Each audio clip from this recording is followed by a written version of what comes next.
Gente, hoje eu estou aqui com uma pessoa maravilhosa, do meu coração. Vocês vão conhecer agora hoje o Dr. Carlos Alberto Ferreira Lang. Não, é Lang Ferreira, né? Lang Ferreira. E olha, eu vou ter tanta para matar a curiosidade de homens e mulheres, e até de crianças, de jovens, para vocês entenderem quem é o urologista. Mais conhecido como Beto Lang, tá? E é um amor de criatura. Além de ser um profissional fantástico, é um excelente amigo, um amigo de coração mesmo. Beto, obrigado por me receber aqui. Obrigado você Tá. por ter vindo, para a gente poder bater um papo sobre alguns aspectos aí da urologia. Estou muito feliz. E aí, com a quanta tua vinda curiosidade, viu, Beto? Você não tem ideia que... É uma área que uma área muito que dá. grande, né? Que às vezes tem alguns assuntos É interessantes, verdade, né? mas antes de tudo, eu quero saber de onde você nasceu. Bem, eu sou de Araçatuba, vim para Catanduva em 87, fiz a faculdade de medicina, a FAMECA. A tua formação lá foi lá Minha primeiro? formação foi lá em Araçatuba mesmo. E fiz residência de cirurgia geral e urologia Aqui mesmo? aqui em Catanduva, alguns aprimoramentos e estágios em São Paulo, em Ribeirão. E iniciamos o atendimento como urologista em 97 e estamos aí até hoje, Verdade, né, Beto? em Catanduva. Já há mais de 25 anos. Verdade. Já? Porque você fez FAMECA também, né? Aqui no... Isso, eu estou em Catanduva há 32 anos. É verdade. Casou com a Paula. Isso. É Paola. Casei com a Paola, Subia. É um amor de pessoa. É verdade. Estamos casados há... Melhor nem falar tanto tempo assim, né? Já perdi a conta. Ô, Beto, mas olha, eu sempre te falo. Passou rápido. Eu vou a não sei quantos mil casamentos, quanto tempo que já, né? Porque eu tenho 40 anos de profissão. E eu nunca esqueço a cerimônia de casamento sua. Daquela que você deu um beijo na Paula, na hora que terminou, e você foi lá, deu um beijo no Subia, do Islema, e um beijo no seu pai. Foi assim, eu fiquei aqui, achei assim, aquele carinho tão grande, que eu nunca esqueci disso. É um momento emocionante, né? Então, fala assim, você é de um carinho fantástico. Isso, e a gente tinha uma convivência muito bonita, né? Tanto eu com minha família, como a família da Paula, isso é muito legal. É verdade. Tinha um carinho muito grande. Você tem 2 filhos maravilhosos também. 2 filhos Felipe que estão cursando formar, medicina, né? O Felipe está terminando esse ano e minha filha está no 4º ano. E o Felipe vai fazer urologia também? É uma possibilidade. Já tem o caminho. O Né? Felipe, ele a princípio, a urologia, se faz cirurgia geral, então ele tem uma inclinação a fazer cirurgia geral.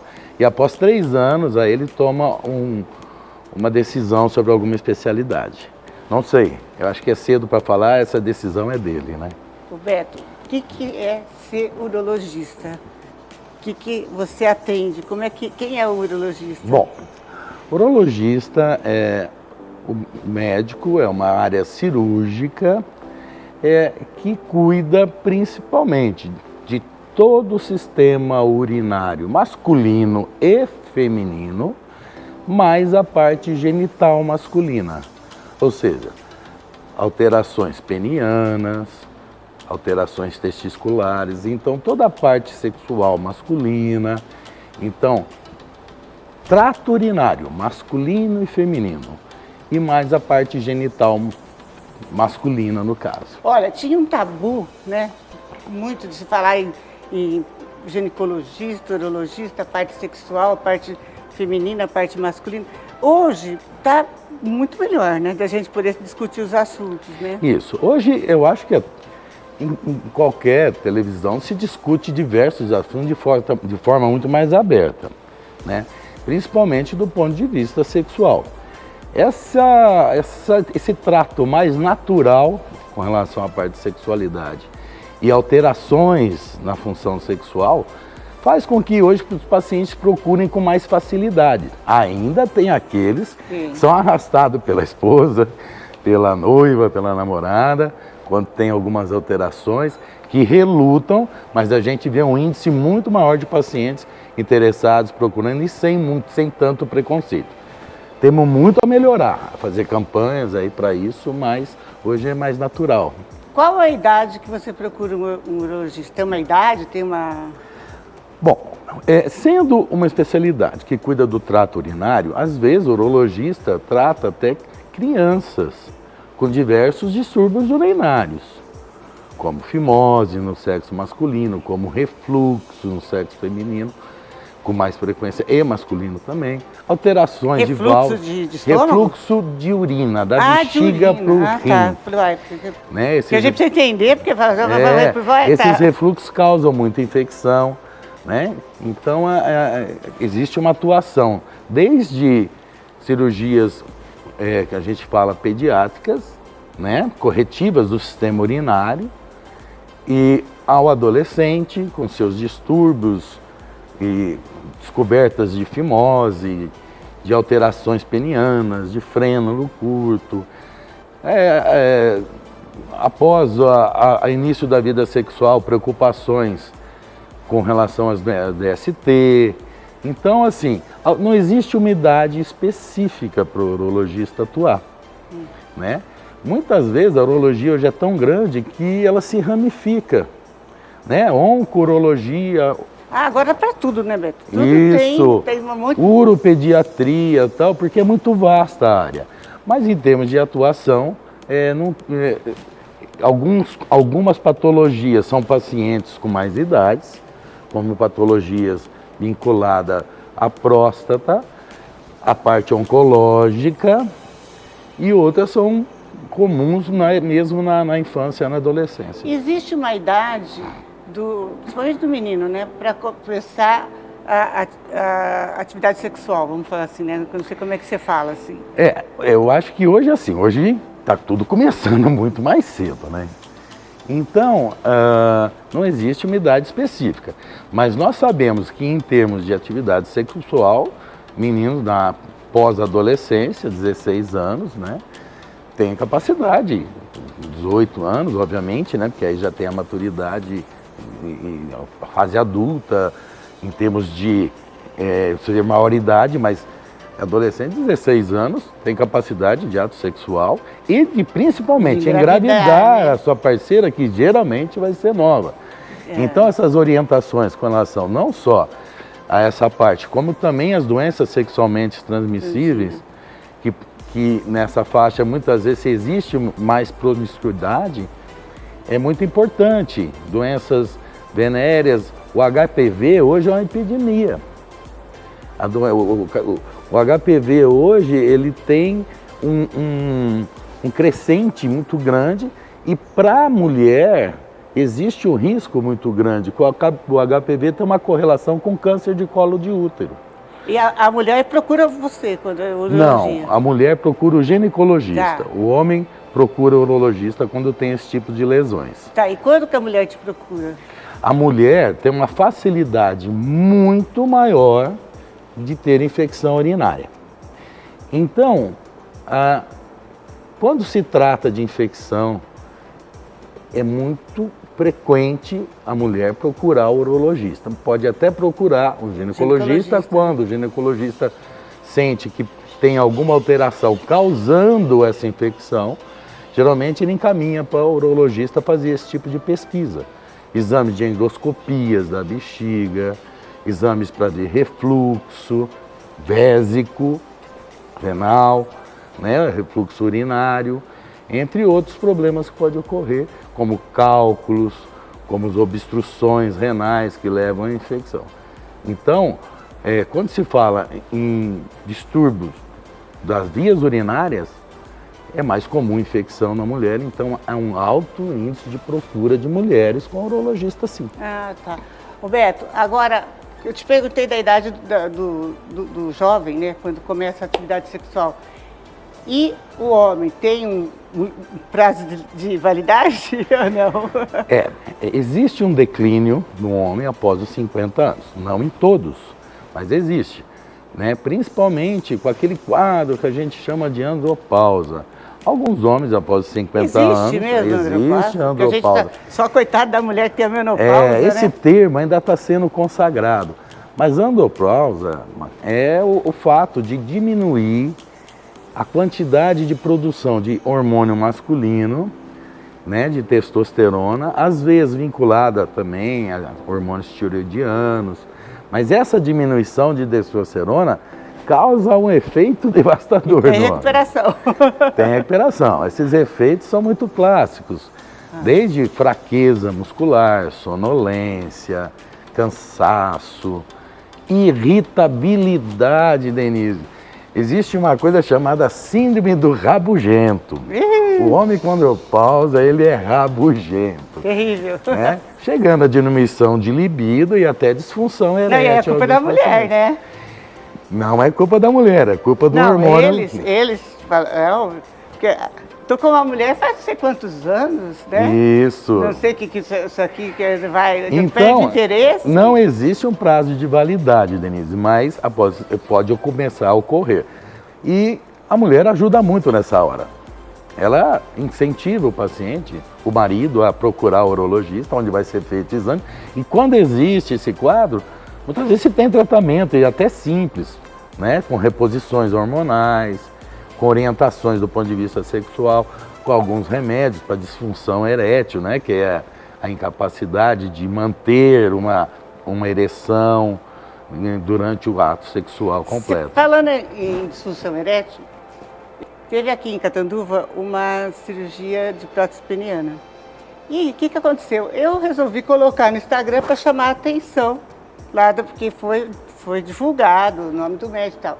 Mas, olha, Beto, por isso que eu te falo, quando fala de sexo e de... todo mundo tem um tabu. O que eu recebi lá Denise, você conhece? Você sabe quem é? Outro, você sabe como que é o resultado? Você sabe? Por isso que eu te procurei. Você lembra que eu falei, Beto, eu queria fazer uma entrevista com você, porque eu preciso contar, porque até é engraçado que eu falo assim, não, é pro meu pai. Outro, não, eu preciso para isso. É o que eu falo, existem alguns tabus, algumas curiosidades. Bom, na verdade, implante de prótese peniana existe há muito tempo, há mais de 20 anos. Lógico que as próteses estão se aprimorando, estão melhorando a qualidade tecnológica das próteses, mas não é um tratamento para se fazer apenas porque é uma disfunção leve ou como o primeiro tratamento. O implante de prótese peniana tem as suas indicações específicas. Eu diria que o implante de prótese peniana é a cirurgia final, quando não se tem mais recurso para o paciente em termos de medicação, de orientação psicológica, ansiolíticos, remédios que melhoram a ereção, quando drogas injetáveis no pênis não funcionam, né, por alguns distúrbios. Droga injetável no pênis, mas não dói? Não perde tesão ali na hora? Então, isso é progressivo. Esse tratamento é sempre progressivo. Chegando a drogas injetáveis, são drogas que promovem uma ereção, né? E essa ereção dura, às vezes, por 2 horas, então é um mecanismo diferente de droga. Às vezes, são uma ereção até que leva um pouco dolorida, mas tudo bem. Mas quando acaba esse tipo de recurso, é que se institui a prótese. Outras vezes, a prótese tem uma belíssima indicação em pacientes que ficaram com disfunção à custa de uma pós-cirurgia de câncer de próstata, uma pós-prostatectomia. Então, existe um risco, ou melhor, de invasão do tumor, na qual, para se ter a cura, acaba se lesando esse feixe nervoso que é responsável pela ereção. Esses pacientes têm uma indicação muito boa de prótese. Diabéticos graves, com problemas da inervação, com neuropatias, algumas doenças crônicas. Tem também um limite de vida sexual? Olha, tudo depende do cuidado. Realmente, eu diria que isso tudo tem de forma individualizada que ocorre em cada paciente. O diabetes ele tem mais risco de obstruções arteriais, ou seja, vai ter uma má irrigação do corpo cavernoso, alterações na inervação, alterações hormonais, e que isso acaba culminando numa disfunção erétil mais precoce, né? Mas o paciente diabético que controla tudo vai ter uma vida normal e não vai ter isso de forma tão acentuada. Voltando na prótese peniana, eu vou te falar um negócio. Em 98 fiz uma plástica e fiquei em São Paulo na casa de um amigo que era o cirurgião plástico. E ele fez, na época, uma prótese peniana, que foi a primeira vez que eu ouvi falar nisso. Aí a gente começou as brincadeiras, né? Aí ele falou, eu falei assim, mas como que fica, né? Ele falou assim, fica meio aparecendo, porque agora, será que as próteses melhoraram? Olha, e porque também eu te perguntar, por que cirurgião plástico? Não é cirurgião plástico. Mas lá na época foi meu amigo. Existem algumas equipes de cirurgião vascular que colocam prótese, mas a prótese, assim, bem indicada, é um ato cirúrgico muito mais vinculado ao urologista. Com relação à prótese, é o seguinte, às vezes não vê divulgando, até porque é uma cirurgia, íntima, né? É uma cirurgia de fórum íntimo. Então, muitas vezes, o paciente não pede, mas eticamente a gente, obviamente, faz sigilo, né, em algumas situações. Mas voltando na prótese, existem dois tipos de prótese. Né? A primeira é uma prótese que a gente chama de uma prótese rígida, na verdade ela é maleável, né? E que se instala e o paciente, após um mês, ele pode dobrá-la. Então, ela não é impeditiva de você usar um short ou coisa e não vai aparecer. Essa prótese, ela é mais simples para se colocar, ela tem uma vida útil boa, né? Dá pouco complicação, dá pouco problema essa prótese rígida. E tem uma prótese inflável, Denise. Essa prótese inflável é uma prótese que ela tem um dispositivo de válvula que fica na região escrotal, né, na região inguinal, que você aciona e aí ele insufla, né? Mas são próteses assim fantásticas, de tecnologia muito boa, né? Mas tem um inconveniente que às vezes precisa de uma manutenção nessas válvulas e também tem um custo altíssimo. Certo. São próteses hoje que pode chegar até a R$100 mil. Nossa! Então não é rotina. É qualquer pessoa que chega lá, quero botar uma prótese. Precisa de uma boa indicação. Ou melhor, medicina e resultado começa por uma boa indicação. Claro. Né? Então, mas é bem curioso. Com relação ao resultado, é eficiente, é muito boa. Alguns pacientes reclamam de um pênis um pouco mais frio, né?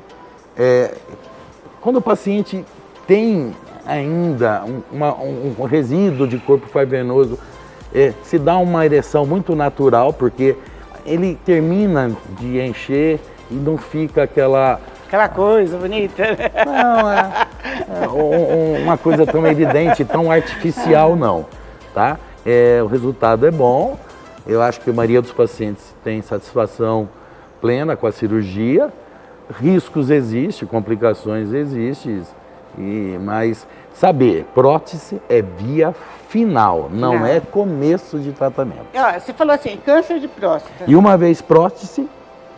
Acabou. Não adianta tirar a prótese e tentar qualquer outro tipo de tratamento, porque você destrói o corpo cavernoso, parte dele, para se colocar esse tipo de... Além de gastar ali, Você fazer esse recurso. Você falou de câncer de próstata. Certo. É verdade ou é mito que quem tem câncer de próstata não funciona mais? Não é uma verdade, não. Hoje em dia, por exemplo, primeiro que o câncer de próstata depende da fase em que é feito o diagnóstico. Em fases iniciais, quando esse paciente bem rastreado, pacientes que faz os exames preventivos, e achou um câncer no começo, ou seja, ele confinado na próstata, né? Ou seja, sem ter metástase em outros lugares, sem ter invasão para fora da próstata, hoje é possível, com as cirurgias, tentar se manter o feixe e o paciente ter ereções, sim. Vida normal.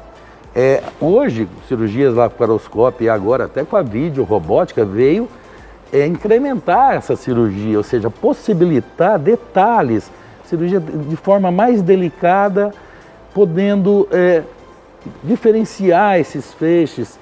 Esses aparelhos de robótica têm recurso de manipulação no qual consegue-se isolar e atingir e manipular essa região da cirurgia com mais eficiência, com mais rapidez, com mais precisão, né? Então isso faz com que o paciente no pós-operatório de câncer de próstata, hoje muitas vezes tem vida sexual normal. Ele não vai ter ejaculação, porque é tirada a vesícula seminal. Mas vai ter orgasmo perfeitamente, com ereções, com vida sexual normal.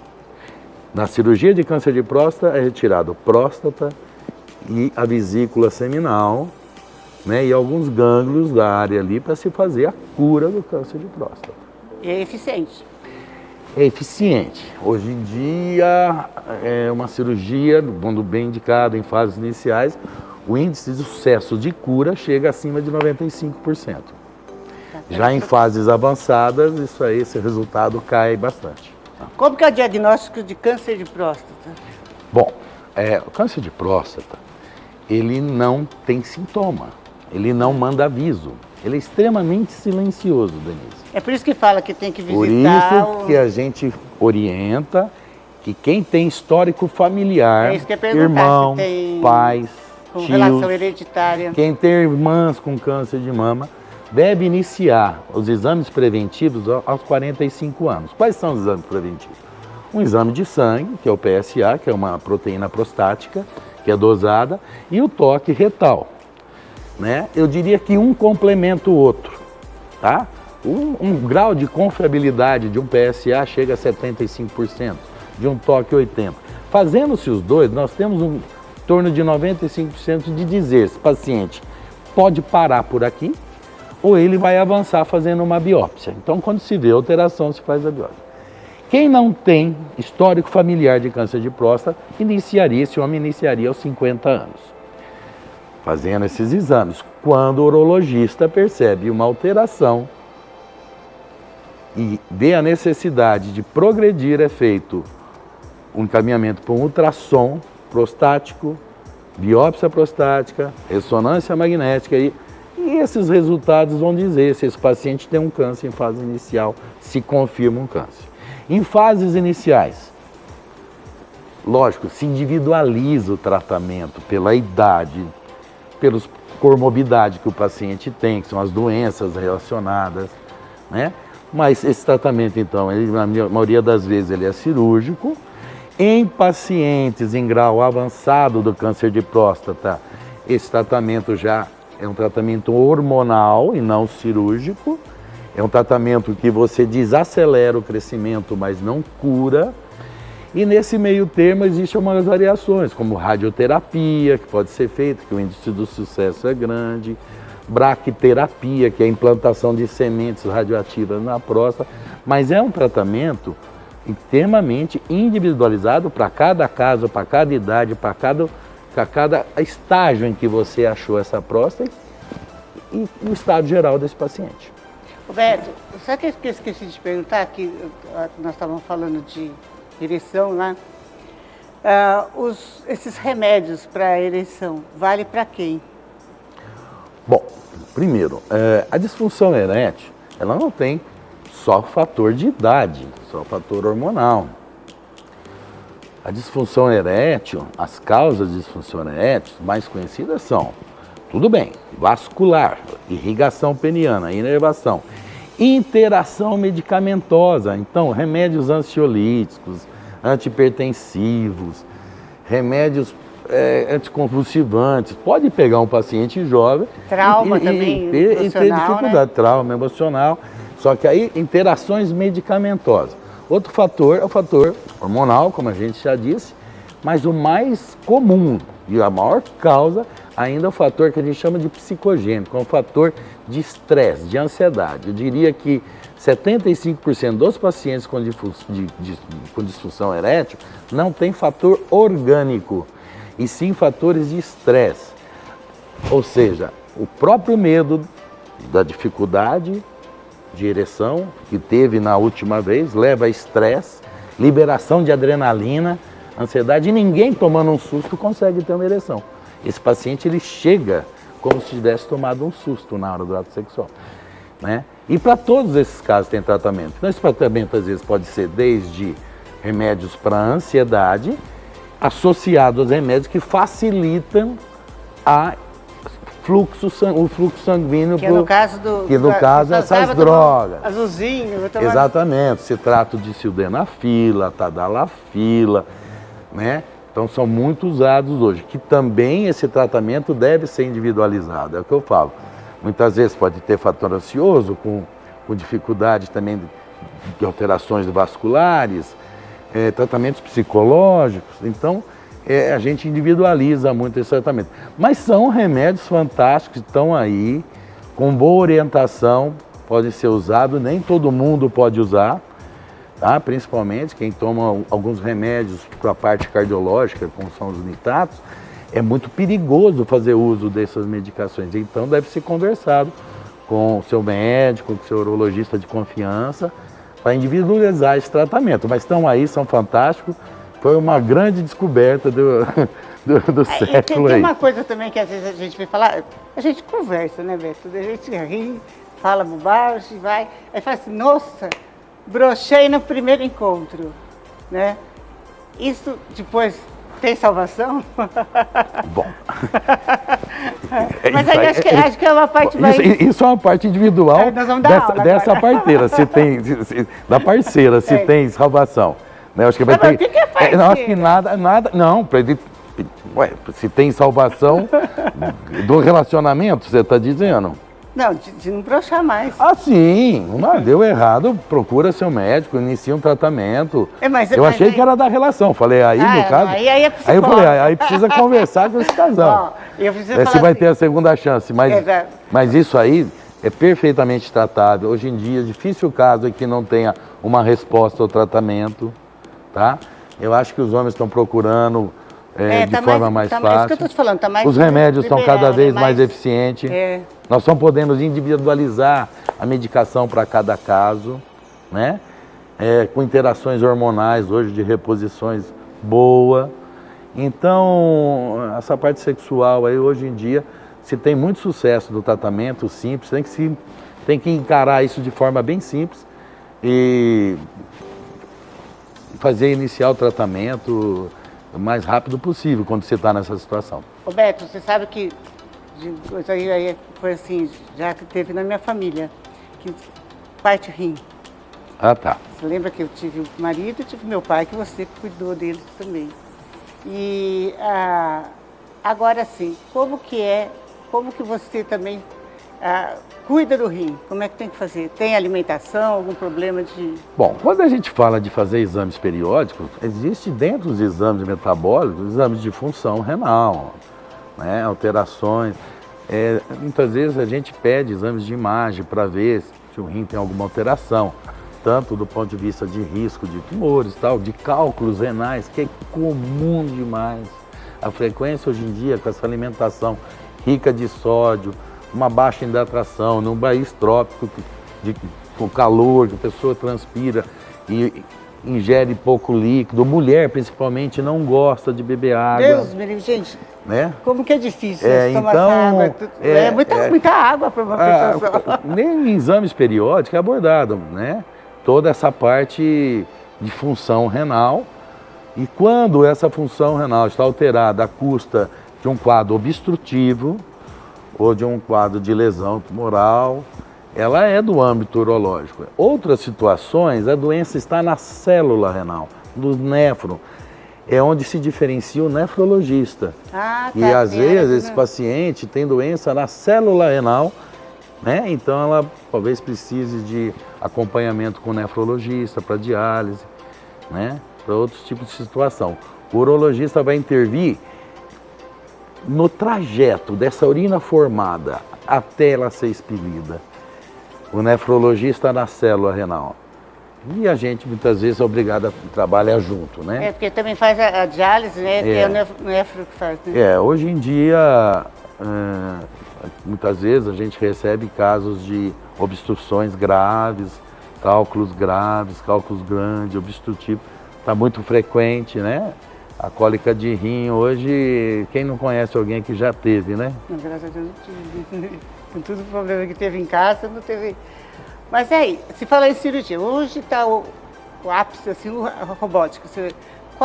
Como que, me explica qual que diferencia a cirurgia da comum, da videolaparoscopia? Em termos de resultado final, muitas vezes, é que assim, existe a atuação de uma cirurgia por robô, por vídeo, ela pode ter em diversos órgãos, tá? Mas vamos individualizar, por exemplo, no rim, tá? Em termos de resultado curativo, muitas vezes é muito semelhante, tanto a cirurgia tradicional com a videolaparoscópica, como a cirurgia videorobótica. A diferença está, muitas vezes, na delicadeza que se faz a cirurgia, no tempo de recuperação mais rápido e na precisão de movimentos no ato cirúrgico. Porque tu mesmo então ela é uma evolução, ela é uma É o evolução. médico que vai lá. Em termos de resultado prático, em termos de cura, existe uma alteração muito pequena entre a videolaparoscopia e a videorobótica. Mas em termos de resultado de pós-operatório, se torna muito mais rápido. Para o cirurgião é mais rápido, uma cirurgia feita com robô, né, por videolaparoscopia. Então, uma evolução muito bacana, que chegou com muita força, também, né, e vai ter cada dia mais. No seu consultório, é clínica, né? É clínica, na clínica de neuroclínica, você faz cirurgia lá também ou não? Sim, na clínica a gente faz algumas cirurgias de um menor porte, né? Cirurgias muitas vezes que pode ser realizada com anestesias locais ou com anestesias de baixa agressividade, então são cirurgias menores, como vasectomia, fimoses, frenuloplastia, uretoplastia. Existem algumas cirurgias que eu faço na clínica, mas quando se necessita de um suporte maior, por segurança do paciente, muitas vezes é realizada no hospital, né? Quando necessita internação também, então isso é realizado no hospital. Você falou vasectomia. Vasectomia tem reversão ou não? Isso, ó. A reversão da vasectomia, nos primeiros 5 anos, ela tem um índice de sucesso maior. Vamos chamar esse índice de sucesso, tem 70% de chance de reversão nos primeiros 5 anos de operado, tá? Isso o que a gente chama de sucesso. Presença de espermatozoide no pós-operatório, tá? Então, quando a gente tem, após a reversão, presença de espermatozoide, 1 milhão, 2 milhões, a gente chama de sucesso nessa cirurgia. Você ter um número normal de espermatozoides, que é acima de 100 milhões de espermatozoides, nem sempre isso é possível. Mas isso dá ao paciente já a oportunidade de se realizar uma fertilização. É isso que eu ia perguntar. Né? Mesmo em algumas situações, após os 5 anos? Após os 5 anos, há uma queda do sucesso. Né? Porque começa a ter anticorpos anti-espermatogênio, então o espermatozoide já não tem uma qualidade boa, você pode ter obstrução desse canalículo, fibrose desse canalículo que estava inativo, então esse sucesso vai caindo, mas pode ser tentado e realizado sim, tá? É uma cirurgia que vai de encontro ao desejo desse paciente que se arrependeu, muitas vezes arrumou outra mulher, quer aumentar a família. Nova. E hoje em dia também está muito comum esse tipo de situação. Né? Então também se faz com cirurgias cada vez mais tecnológicas, microcirurgias. Isso aumenta o índice de sucesso, né, nessas reversões. Né? E em algumas situações aí o paciente pode ter até uma quantidade de espermatozoide normal. Ele volta para fazer vasectomia de novo. O antes e o pós, né? Eu tenho paciente que já operou, reverteu e que operou novamente depois de constituída a família. Beto, como é que se forma o tal da pedra no rim? Que todo mundo que sofre pra caramba quem tem isso, né? Sim, então o cálculo não aparece do dia para a noite, né? Nós temos diversos cristais na urina, oxalato, fosfato, ácido úrico. E esses cristais são eliminados no nosso rim e com fluxo urinário eles têm a tendência de sair na urina. Né? Quando essa pessoa tem uma menor hidratação, quando ela tem o déficit de algumas substâncias químicas, como citrato de potássio, citrato de magnésio, quando ele tem um histórico de hereditariedade, de um metabolismo renal diferente, ele pode ter maior facilidade desses cristais se agregarem, formarem uma matriz, teriam um microcálculo. E a partir daí, diversos cristais ir se agrupando e formando um cálculo. O cálculo renal, até 3, 4 milímetros, ele é bem possível de ser eliminado sem muito... Tem gente que fala assim, vou implodir a pedra. Sim, sem muita dificuldade. Qual que é? Agora, cálculos maiores de 5 milímetros são cálculos que, quando são expelidos, eles já obstruem, já dão cólica. Então, não existe uma regra absoluta, depende de onde esse cálculo está. Mas cálculo no rim de 5 a 8 milímetros, pode ser feito a implosão. Tem-se um sucesso muito bom com a implosão. Cálculo acima de 9 milímetros, talvez hoje em dia existem cirurgias endoscópicas que se vão dentro do rim fragmentar esses cálculos com laser e com índice de sucesso muito grande. Já cálculos agudos que estão obstruindo o canal, é óbvio que se a gente individualiza, mas na maioria das vezes a necessidade de desobstrução com aparelhos que se introduzem pela própria uretra, ureter, se aborda o cálculo, fragmenta esse cálculo e tira os fragmentos desse cálculo, desobstruindo esse rim. Então isso são cirurgias hoje muito realizadas, são cirurgias minimamente invasivas, que a gente chama, que alta muito precoce, às vezes tem pacientes com alta no mesmo dia, né? Após essa cirurgia se usa um catéter duplo J, que é para evitar uma edema. Então, o paciente reclama um pouquinho do catéter, mas cirurgias de alto índice de resolução, né? Então, hoje em dia, o cálculo renal, ele tem uma facilidade de tratamento. Existem outras cirurgias de cálculos muito grandes, acima de 3 centímetros, 4, que muitas vezes se aborda por uma punção do rim, dilata-se e entra com aparelhos que permitem uma broca, uma fragmentação de cálculos mais rápida, por ser cálculos muito grandes, né? E outros tratamentos clínicos, né, como diuréticos, anti-inflamatórios, para cálculos pequenos. Tem a prevenção disso?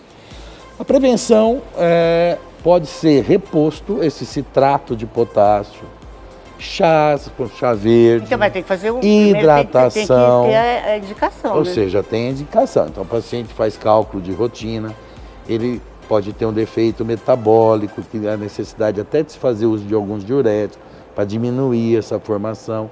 A própria dieta. Tem pacientes que fazem cálculos de ácido úrico por ingesta de proteína demais, né? Então se faz o tratamento do ácido úrico, faz o tratamento da dieta, ou seja, adequa essa dieta desse paciente e pede para hidratar, né? O ácido úrico é muito comum, né? Que incha as pernas, incha o ácido úrico junta, ele pode atuar em alguns lugares, né? Em articulações, principalmente no hálito, chamada gota, né? Que é aquela dor forte. A tal da mas gota, também né? precipitando cristais em rim e formando cálculo. É verdade. Tudo tem salvação, né, Beto? Começou... Eu acho que tudo tem tratamento, principalmente se procurado em fases iniciais, não deixar se agravar. Muitas vezes fazer exames periódicos de rotina, fazer exames preventivos. Eu acho que o maior sucesso é a prevenção, né? Não esperar, né? O problema está muito grave. É verdade. Olha, agora você, Chique, falar em francês com você, tá? O que é a tal da doença de Peyronie e priapismo? Tem essas duas, agora que eu preciso saber. Vamos falar primeiro de doença de Peyronie. A doença de Peyronie é uma doença que ocorre uma fibrose na fáscia, que recobre o corpo cavernoso do pênis masculino, o pênis, né? E que pode levar a uma curvatura. Na maioria das vezes vai levando a curvatura. Para onde ocorre essa fibrose, o pênis perde elasticidade e ele vai se curvando, tá? Na maioria das vezes até para cima. o que vai tornando impossível o paciente ter relação por motivos anatômicos e dolorosos, muitas vezes. É uma doença que ocorre geralmente da 5ª à 6ª década, no ano é mais comum. Não se sabe a causa específica, por que se ocorre o Peyronie. Talvez traumas contínuos, doenças das colagenases, que são doenças que geram fibroses, mas não existe uma causa específica. Tudo que não existe uma causa específica, também não existe um tratamento eficiente. Então, muitas vezes, o tratamento é cirúrgico, com retiradas da placa, com cirurgias para tirar a curvatura peniana, e nesse momento, em muitos casos, a prótese peniana é indicada. Tá. Porque essas cirurgias podem não ser eficientes e a prótese peniana vem ajudar. Tem idade. Costuma ocorrer da 5ª à 6ª década. Então, o paciente percebe nódulos no pênis, curvatura, pode estar em fase inicial, é mais fácil iniciar um tratamento clínico e não deixar evoluir. Ela é mais agressiva no primeiro ano e depois se estabiliza.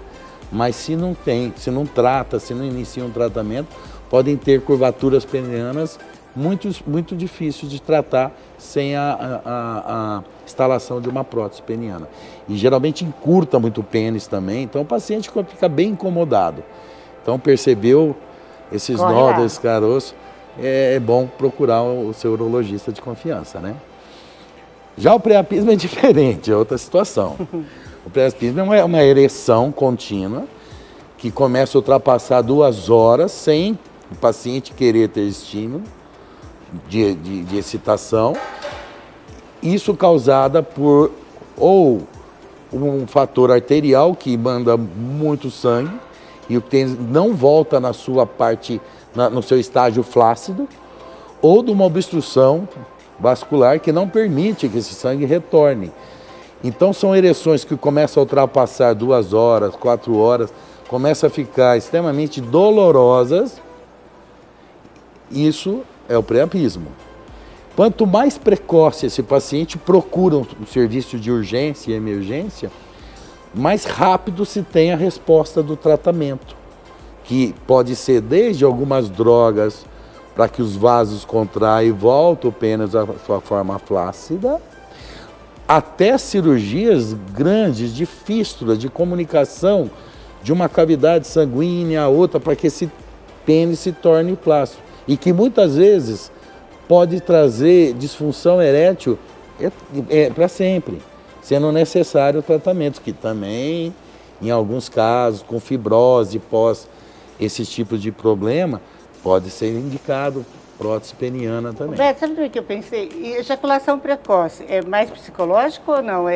Tá, a ejaculação precoce, ela é em sua quase totalidade, 90%, por estresse, por ansiedade, né? Quando a gente fala psicológico, parece assim, na verdade é uma ação adrenérgica, uma adrenalina alta, e que descompensa na região do sistema límbico, que é o sistema regulador da ejaculação, e o paciente desencadeia aquela ejaculação.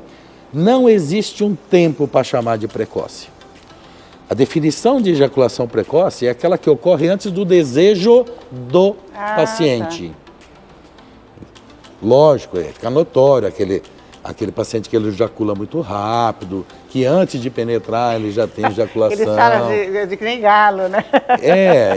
Mas não existe, na definição, tem um paciente que fala, olha, 10 minutos é precoce, e ele se encaixa na definição. Ah, se encaixa? Se encaixa na definição. É a ejaculação que ocorre antes do desejo do paciente. Tá. Muitas vezes o paciente até ejacula rápido, mas o casal está feliz assim, está adaptado assim, né? E não precisa assim, de tratamento. Na maioria das vezes os tratamentos são medicamentos para tratar de ansiedade. Se tem uma excelente resposta desse tratamento, algumas situações pedimos acompanhamento com psicólogos, que podem nos ajudar bastante, né? Buscar se tem um trauma, algum fator que gera esse estresse na hora, essa ansiedade, muitas vezes preocupação se o tamanho do pênis é normal, né? Se é eficiente. Falando nisso, não. peraí, tamanho de pênis vale alguma coisa ou não? Olha, o que a gente julga, se o tamanho do pênis ele tem tamanho dentro da normalidade ou não. Qual que é o normal? Qual a medida? De forma fisiológica, um pênis acima de 10 centímetros, ele é dentro da normalidade. Tá? Mas o latino, né? Em livros, o latino-americano tem uma média de 14, 15 centímetros, que seria uma média, né? Mas não existe um tamanho exato, né? Existe o que é normal, por quê? Porque permite penetração, fecundação, estímulo da região do ponto G da mulher, que fica 3 centímetros. É tanto que, assim, eu penso, né? Que o tamanho não é tão assim, porque o clítoris também é bem pequenininho, bem entradinha, né? Eu acho que o estímulo clitoriano é externo e alguma área muito sensível vaginal fica 3 centímetros, né? Mas existe assim, nesse momento, um comum acordo do casal, o desejo, fantasia, eu acho que tudo isso aí pode ajudar também. É verdade. Ô Beto, agora a gente vê bastante propaganda, né, nas revistas, na internet, essas coisas e tal. Aumento peniano, existe? Consegue levar? Não existe uma cirurgia hoje, pelo menos por enquanto, adequada para se aumentar o pênis, né? Existe alguma cirurgia, alguns cirurgiões que fazem uma cirurgia que praticamente faz uma plástica na região escrotal, deixando o escroto mais baixo, para dar um aspecto de aumento peniano, uma lise de ligamentos penianos. Então seria mais uma falso aumento. É como se mexesse em outras... No ego dele, que mexesse assim em outras regiões para que o pênis aparecesse normal. Porque o aumento peniano ele tem um fator muito restritivo, que é a uretra, e que não se consegue estender muito a uretra, aumentar essa uretra. Existem alguns trabalhos, alguns aparelhos com extensores penianos. O resultado existe, mas é muito baixo e demora-se muito tempo. Parece até um sadomasoquismo, né? Nossa. Aqueles extensores, tem que usar anos. Então, assim, não existe nada muito eficiente para isso hoje. E eu acho que o que pode é ser orientado como se aproveitar o que tem, né? É verdade. Gente, vocês viram que maravilhoso que ele é? Ele é fantástico mesmo. Eu adoro o Beto. Então, além disso, esse médico maravilhoso. Mas eu vou pedir para você deixar uma mensagem para quem está nos assistindo. Olha, como mensagem, eu diria que o mais importante é todo homem, toda mulher, procurar sempre fazer exames preventivos, periódicos, né? Não esperar apresentar um problema, que às vezes nessa hora esse problema pode estar em fases avançadas. Então fazer exames periódicos anuais é sempre a melhor situação e se houver algum problema vai estar em fases iniciais com muito mais facilidade em resolução. Gente, viu que legal? Eu matei muita curiosidade e tem muita gente que me perguntou alguma coisa, que sabia que eu ia entrevistar o Beto. E agora também acho que nós estamos aqui. Gostaram? Vai lá no meu canal que tem outras mais.